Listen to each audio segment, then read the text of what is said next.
Greetings YouTube, greetings Facebook, Bror Fredrik coming to you with another live casino reopening report.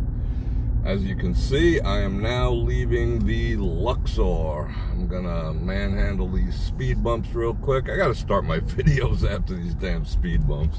These things are just freaking ridiculous. Anyway, so the Luxor opened today, June 25th, and the Mandalay Bay shops also opened. And let's see, what are we going to say about the Luxor? The Luxor, actually, I just did a 4K walkthrough of the entire place. That went very smoothly. It's going to come out beautiful. Look for that video tomorrow. The Luxor looked good.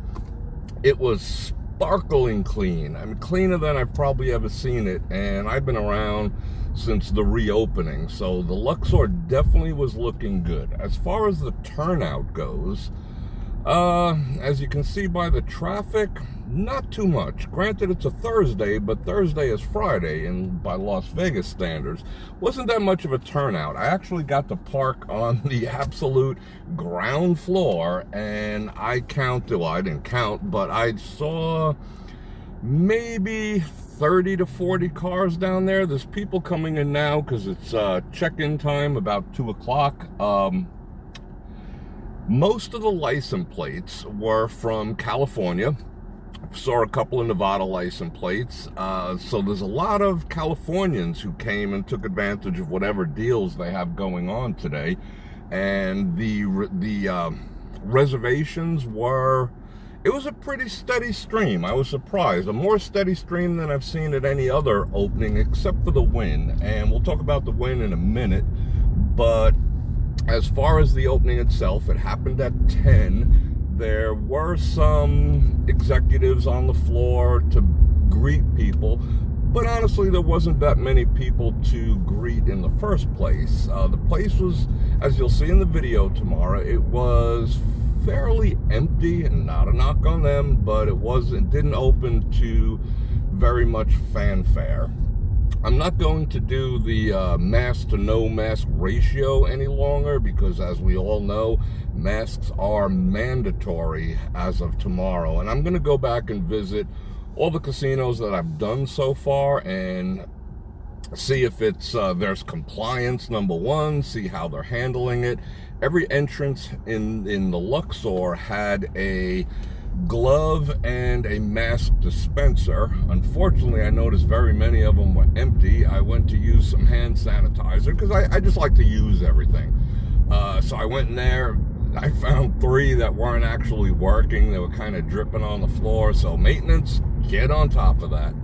But they had their hand washing stations, which is pretty typical of MGM properties. Those were pristine. I did notice the porters taking the time to wash every machine. They were very alert, but at this stage of the game, there wasn't that many people in there, so of course they can be alert. And the minute someone got up from a machine, it was being wiped down and sprayed and all the rest of that. Don't know how that's going to affect electronics, because I seen them, you know, squirting buttons and whatnot, but someone's got to educate that procedure too. Anyway, table games, they had 2 craps tables going that I noticed, and I think 1 or 2 3-handed blackjack tables with those plexiglass dividers, and not much going on. I didn't want to go originally to the Mandalay Bay shops.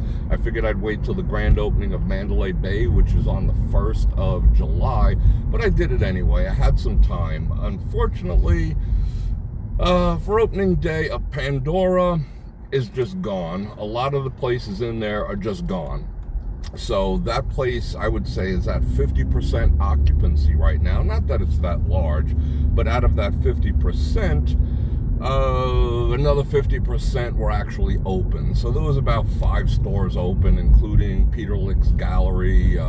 Fat Tuesday was open, the little kiosk one that they have. And that was about it. So I did a brief walkthrough of that. As far as the Luxor, again, It was nice, it was clean, it looked rather spectacular. They have the Titanic there, they have the bodies thing, which I think is a little creepy, but to each their own. I think I'm actually gonna hit up Caesar's Palace and see what's going on there. So the mask wearing mandatory is gonna start at midnight, and everyone says 12 a.m. No, it's 11:59. So I'm curious to see how that goes and how that's handled. I know how Bellagio's handling it. They have EMTs at the actual door. I'm curious to see what Caesar's says. A lot of people ask me, oh, how did you know masks were going to be mandatory? Because I've spoken to a lot of the muckety-mucks at all the properties, and they were getting ahead of the situation. They were already having meetings and discussions about how they're going to handle mandatory mask wearing. So obviously they were privy to conversations that were already being had, and they got ahead of it, I suppose. Look at Caesar here. He's wearing a mask. We're about to go see him.